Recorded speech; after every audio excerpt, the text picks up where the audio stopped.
We're speaking with author and former geologist Ken McKechnie in Devon. Ken has written a period but factually based novel about 19th century copper mining called The Boy in the Dark. Ken, can you tell us about the initial interest in geology? Well, I was lucky enough to go to the University of London, and I started off studying sciences. And one of the subjects that I did as an ancillary, as they call it, was geology. And I always liked being outdoors. So when I found out that geology was mostly about being outdoors, hitting rocks with a hammer, I thought this is great and suits me. And that's where it started. I simply carried on from there. Did your extensive career as a geologist provide inspiration for writing about the history of Cornish miners and mining? Very much so, yeah. Throughout my career, I met all sorts of extraordinary people, and I worked in extraordinary places. And I found that I thought that mining was really romantic, and it ought to be written about. So I looked for novels, and I couldn't find any.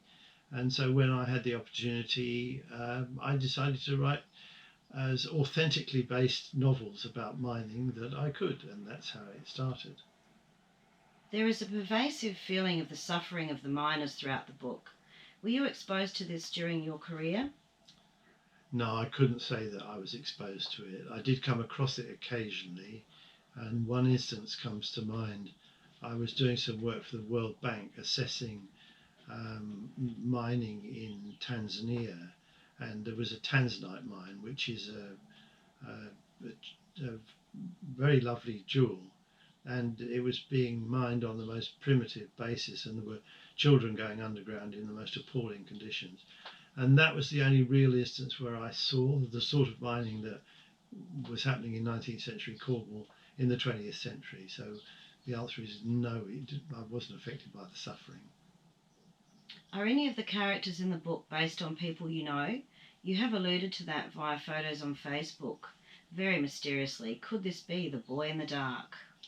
Well, the boy in the dark, it comes from a photograph. There was a set of photographs taken in the 19th century underground in Cornwall, and they were very, very early photographs. And in one of those, there's a picture of a boy sitting down having his croust, as they call it, his lunch, and looking across at another man whom you might think is his father. And I just thought that was a fascinating picture, and I just posted it and said, could this be the boy in the dark?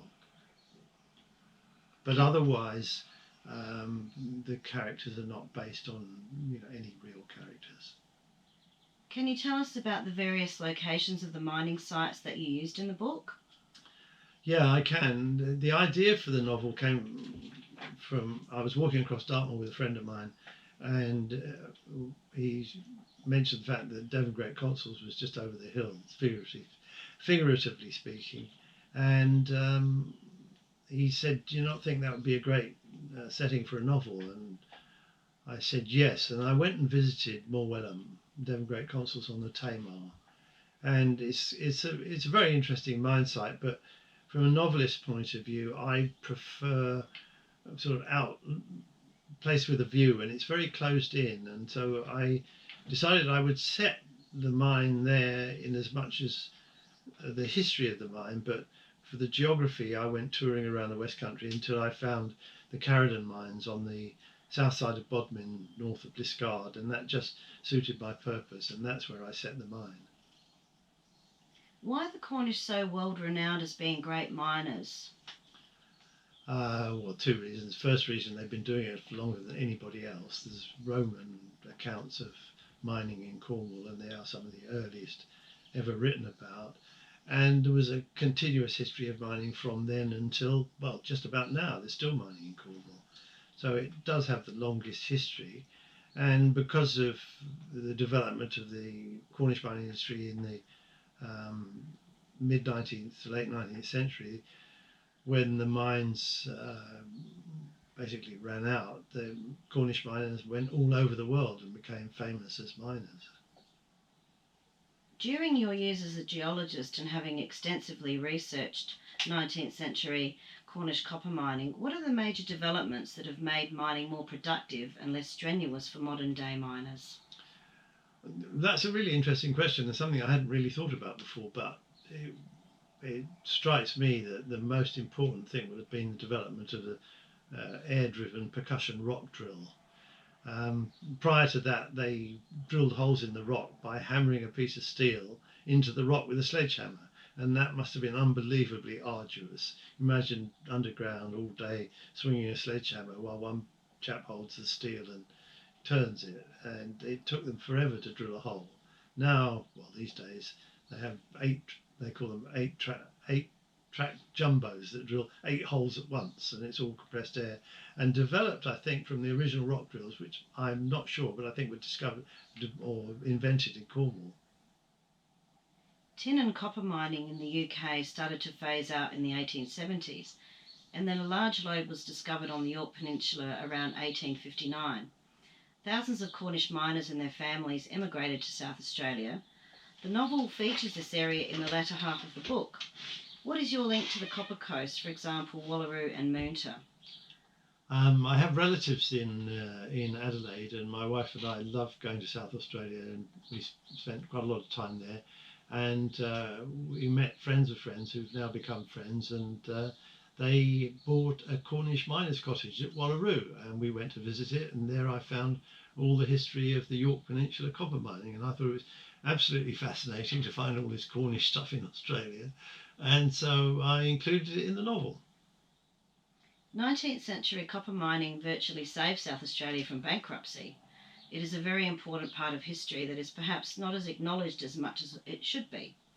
Do you believe that there could be more historical sites on the York Peninsula or Adelaide that holds exhibitions to display the historical importance for the public?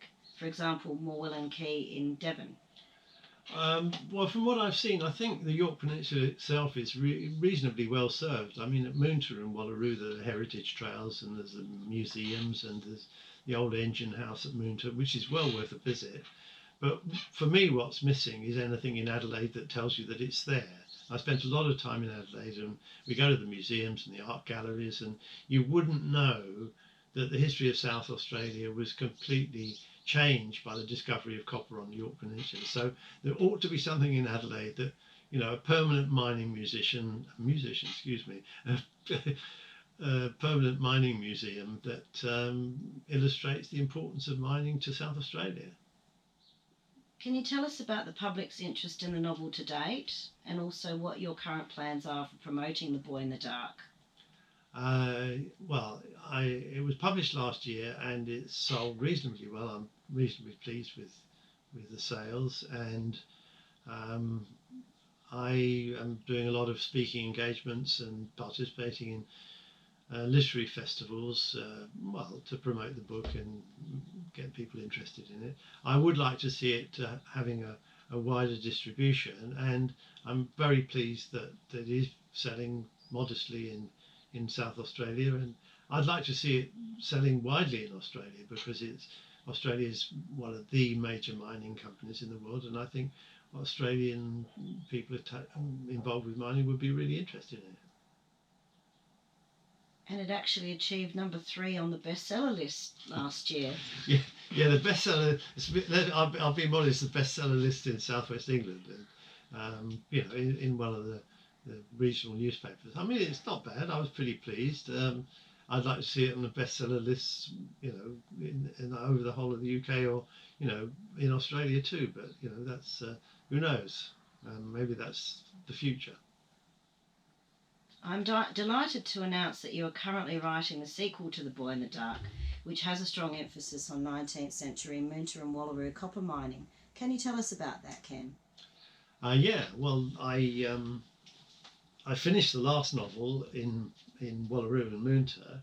I wasn't planning on a sequel at all, but the response from my lovely readers has been, when is the sequel coming out? So at the beginning of this year, I sat down and started to write a sequel.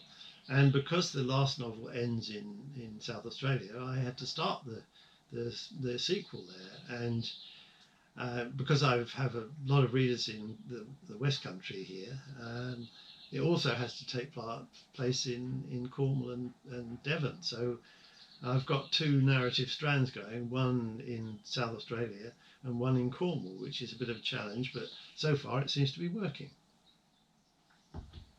The Kernuik Luenda is a major event on the Copper Coast in South Australia every 2 years. It's in fact the largest Cornish festival in the Southern Hemisphere and quite possibly the world. Do you have any plans to visit South Australia in 2019 to perhaps give some speaking tours and enlighten people about 19th century copper mining? Here's a quick answer to that. Yes, I'd love to be in South Australia in time for that. And we are definitely thinking of it, but we haven't booked our air tickets yet. Well, we'd like to thank you very much for your time today, Ken, and we're very excited to read the sequel to The Boy in the Dark and hopefully see you in South Australia in 2019. Well, I look forward to it, and thank you very much.